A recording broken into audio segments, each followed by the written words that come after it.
Birthday కేక్లో పురుగులు దర్శనమిచ్చిన ఘటన చిత్తూరు జిల్లా పొంగునూరులో చోటు చేసుకుంది. శ్రీ వెంకటేశ్వర స్వీట్స్ అండ్ బేకరీలో కేక్లో పురుగులు వచ్చాయని కార్తిక్ రెడ్డి అనే వ్యక్తి షాప్ వద్ద ఆందోళన చేపట్టాడు. కూతురు బర్త్డే సందర్భంగా చాక్లెట్ కేక్ ఆర్డర్ చేశానని కేక్ కట్ చేశామన్నారు. అయితే దుర్వాసన రావడాన్ని గమనించి పరిశీలించడంతో పురుగులు కనిపించాయని కార్తిక్ రెడ్డి కుటుంబ సభ్యులు తెలిపారు. అయితే అప్పటికే తమ కూతురికి కేక్ తినిపించామన్నారు. పాపకు ఏమైనా అయితే ఎవరిని వదిలిపెట్టమని షాప్ యాజమానులతో వాగ్వాదానికి దిగారు. వెంటనే బేకరీపై అధికారులు చర్యలు తీసుకోవాలని డిమాండ్ చేశారు. చాక్లెట్ ఫ్లేవర్ 2 కిలో కేక్ తీసుకున్నామండి. 920 రూపీస్ 950 రూపీస్ ఛార్జ్ చేశారు.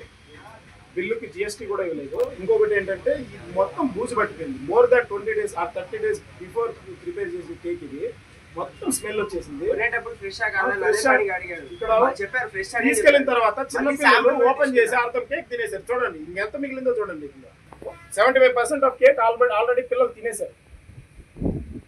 2 years పాప ఉంది, పిల్లలు ఉన్నారు. ఇదేనా పద్ధతి? చాక్లెట్ ఫ్లేవర్ 2 కిలో కేక్ తీసుకున్నామండి. 920 రూపీస్ 950 రూపీస్ ఛార్జ్ చేశారు. బిల్లుకి జిఎస్టీ కూడా. కరీంనగర్ జిల్లా హుజూరాబాద్లో దసరా సెలవులు ముగిసిన తర్వాత ఆర్టీ బస్సులో ప్రయాణికుల సంఖ్య గణనీయంగా పెరిగింది.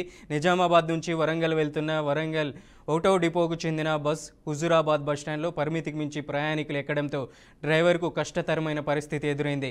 బస్సు సైడ్ మిర్రర్ కనపడకపోవడంతో డ్రైవర్ తాను ఇంతమంది ప్రయాణికులతో బస్సు నడపలేనని భావించి రోడ్డుకై పక్కన బస్సును నిలిపివేశాడు. దీనిపై కొంతమంది ప్రయాణికులతో వాగ్వాదం కూడా జరిగి కొంతమంది బస్సు దిగిన తర్వాతే బస్సు మళ్ళీ ప్రయాణానికి వెళ్ళింది. ప్రయాణికులు ప్రజలు అధికారులను అడిగి రద్దీని తగ్గించేందుకు అదనపు బస్సులు నడిపించి సౌకర్యాలను మెరుగుపరచాలని కోరుతున్నారు.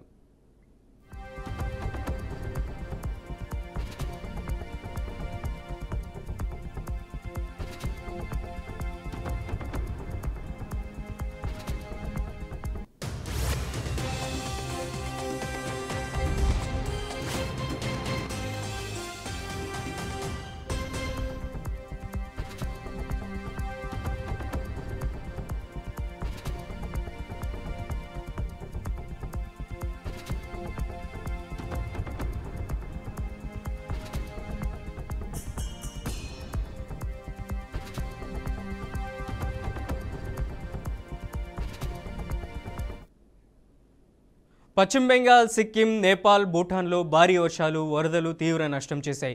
డార్జిలింగ్లో 20, నేపాల్లో 52 మంది ప్రాణాలు కోల్పోయారు. సిలిగుడి, మిరిక్ ప్రాంతంలోని బాలాసోన్ నదిలో ఇనుప వంతెన కుప్పకూలడంతో పరిస్థితి క్షీణించింది. కోసి నది ప్రమాదకర స్థాయిని దాటి ఇతర నదులు ఉప్పొంగి భారీ నష్టాలు సంభవించాయి.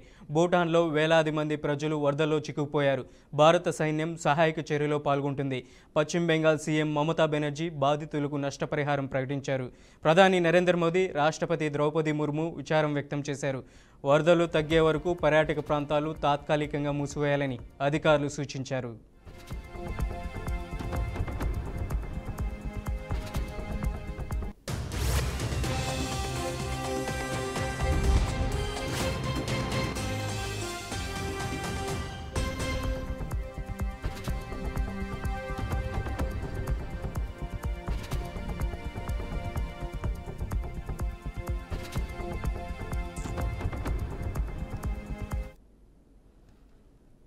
హైదరాబాద్ మైలర్దేవ్పల్లి పోలీస్ స్టేషన్ పరిధిలో ఆందోళనకర వాతావరణం చోటు చేసుకుంది. ఓ వ్యక్తి మద్యం మత్తులో కరెంటు స్తంభం మీదకి ఎక్కి జై తెలంగాణ, పోలీస్ డౌన్ డౌన్ అంటూ నినాదాలు చేస్తూ నిరసన తెలిపాడు. అర్ధరాత్రి నుండి వ్యక్తి వింత ప్రవర్తనతో స్థానికులు తీవ్ర భయాందోళనకు గురయ్యారు. సమాచారం తెలుసుకున్న వెంటనే పోలీసులు ఘటనా స్థలానికి చేరుకొని కిందకి దించే ప్రయత్నాలు చేపట్టారు. చాలాసేపు నచ్చజెప్పిన అనంతరం స్తంభం నుండి కిందకు దిగాడు. ప్రస్తుతం వ్యక్తిని అదుపులోకి తీసుకొని పోలీసులు విచారణ జరుపుతున్నారు.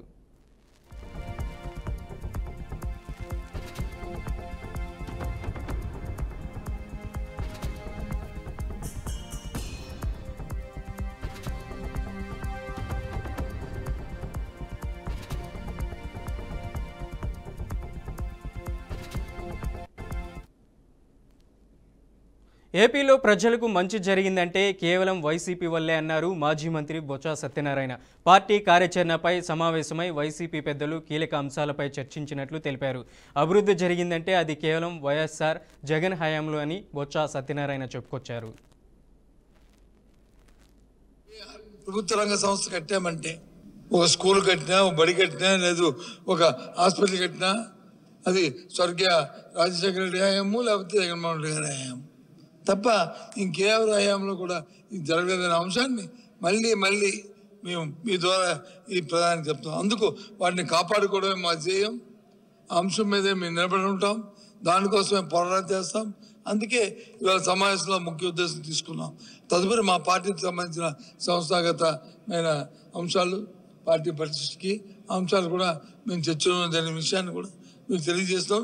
త్వరలోనే వీటి మీద విధి విధానాలు మరి పెట్టి కార్యాచరణ రూపొందించి అవి కార్యాచరణతో మళ్ళీ మేము ముందుకు వస్తామనే విషయాన్ని కూడా తెలియజేస్తున్నాం. ఈ ఉత్తరాంధ్రపై అంతకుముందు ఒక 6 నెలల కిందట కాకినాడలో పెట్టాం ఈ ఎరస్టోని విసుకోవడాలి, ఎరస్టోని ఇప్పుడు ఇక్కడ ప్రారంభించాం. దీని తర్వాత కాకినాడ అలాగే తూర్పు పశ్చిమ గోదావరికి సంబంధించి పెడతాం. అలాగే రాష్ట్ర వ్యాప్తంగా కూడా జరుగుతాయి. ఈ పార్టీ కార్యాచరణ, పార్టీ తరగతి అన్ని రాష్ట్రం అంతా కూడా మా ప్రభుత్వంలో పెట్టినప్పటికీ ఏం పెట్టినప్పుడు ప్రజలను ఒప్పించి మెప్పించి పెడతాం. ఏ ప్రభుత్వాలు పెట్టినప్పటికీ కూడా విధానం ఒకటే. ప్రాంత ప్రజలందరూ కూడా దాన్ని అంగీకరిస్తే దాన్ని ముందుకెళ్తాం, అంగీకరించకపోతే వెనక్కి వస్తాం. నేపాల్లో వరదలు బీభత్సం సృష్టిస్తున్నాయి. కాఠ్మాండులో భారీ వర్షాల కారణంగా పొంగి పొర్లుతున్న బాగ్మతి నది ఒడ్డు సమీపాన ఉన్న ప్రజలు ముంపు బారిన పడ్డారు. వారిని నేపాల్ ఆర్మీ సురక్షిత ప్రాంతాలకు తరలిస్తుంది. గడిచిన 36 గంటల్లో కురిసిన భారీ వర్షాల కారణంగా పలు చోట్ల కొండ చర్యలు విరిగిపడ్డాయి. ఆకస్మిక వరదలు సంభవించాయి. పలు ప్రాంతాల్లో రోడ్లు తెగిపోయాయి, వంతెనలు కొట్టుకుపోయాయి. విపత్తు ప్రమాదాల్లో 28 మంది మృతి చెందారని అధికారులు తెలిపారు.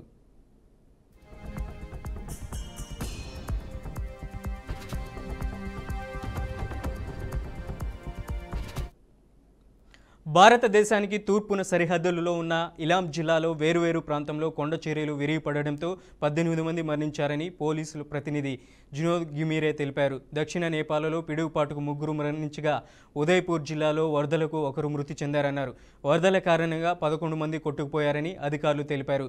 విపత్తు సంభవించిన ప్రాంతాల్లో సహాయక చర్యలు కొనసాగుతున్నాయని జాతీయ విపత్తు నిర్వహణ అథారిటీ ప్రతినిధి శాంతి మహాత్ తెలియజేశారు.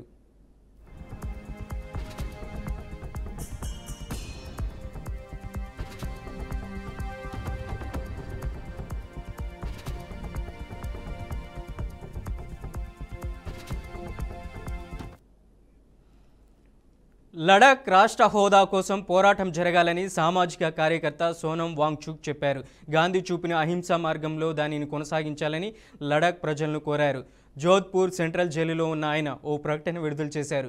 ఇటీవల జరిగిన హింసలో ప్రాణాలు కోల్పోయిన వారిని కుటుంబాలకు నా ప్రగాఢ సానుభూతి తెలియజేస్తున్నానని చెప్పారు. గాయపడిన వారు త్వరగా కోలుకోవాలన్నారు. 4 మరణాలపై స్వతంత్ర న్యాయ కమిషన్ దర్యాప్తు చేయాలని డిమాండ్ చేశారు. అది జరిగే వరకు తాను జైలులోనే ఉండటానికి సిద్ధం ఉన్నా అని తెలిపారు. తాను శారీరకంగా, మానసికంగా ఆరోగ్యంగా ఉన్నానని, రాష్ట్ర ఏర్పాటు డిమాండ్కు కట్టుబడి ఉన్నానని పేర్కొన్నారు.